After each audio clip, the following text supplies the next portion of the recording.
ഇത് നോക്കിക്കേ, ഇത് എൻ്റെ ഒരു വൈൽഡ് ഓർക്കിഡാണ്. ഡെൻഡ്രോബിയം മുസ്റ്റാറ്റം എന്ന് പറയും. നല്ല കളറല്ലേ, നല്ല കളറാണ് ഇതിൻ്റെ ഫ്ലവറിന്.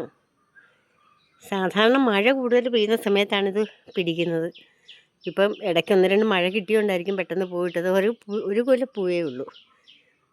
നല്ല നല്ല എന്ത് കളറാണ് എൻ്റെ വന്ന് ഗോൾഡൻ കളറാണ് അതിൻ്റെ ലിപ്പ്.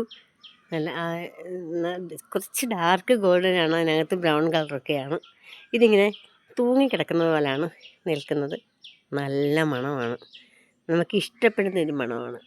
ഒരു താമരപ്പൂവിൻ്റെ മണം എന്നൊക്കെ വേണമെങ്കിൽ പറയാം. നല്ല രസമാണ്. നമുക്ക് ഒരു 10-12 പൂങ്കുലകളൊക്കെ പൂങ്കുലകളല്ല, 10-12 പൂക്കളെ ഒരു കുലയിൽ കാണത്തുള്ളൂ. ഇത് ഏകദേശം 8 പൂക്കളുണ്ട്. 8 പൂക്കൾ ഉള്ള ഒരു കുലയാണിത്. മാക്സിമം 8 അല്ലെ 10, അതിനപ്പുറത്തോട്ട് പോകത്തില്ല. 4, 6 അങ്ങനെയാണ് എൻ്റെ ഒരു എണ്ണം. ഇതാണ് എൻ്റെ കമ്പ്. ആ കമ്പിൽ ഇങ്ങനെ പൂങ്കുല ഉണ്ടായിരിക്കുകയാണ്. ഇത് ഞാനൊരു അടയ്ക്കാമരത്തിൽ ഇങ്ങനെ കെട്ടി വെച്ചിരിക്കുകയാണ്. നോക്കി കണ്ടോ, അത് കുറേ വർഷമായതാണ്, ഒത്തിരി വർഷമായതാണ്.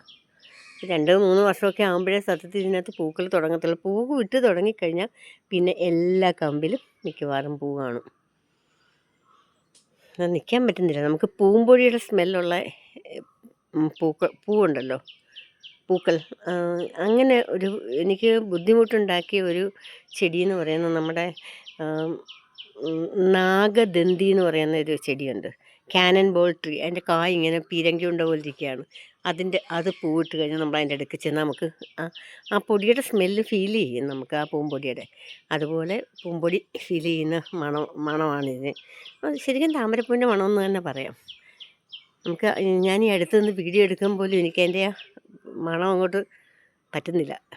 എനിക്ക് ചില സാധനങ്ങളൊക്കെ അലർജി ആയതുകൊണ്ടായിരിക്കും.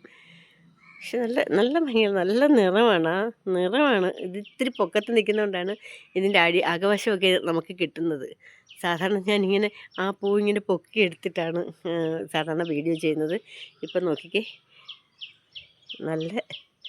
നല്ല രസമില്ലേ കൂട്ടുകാരെ എൻ്റെ ഈ ഓർക്കിഡിൻ്റെ പൂവ് കാണാൻ?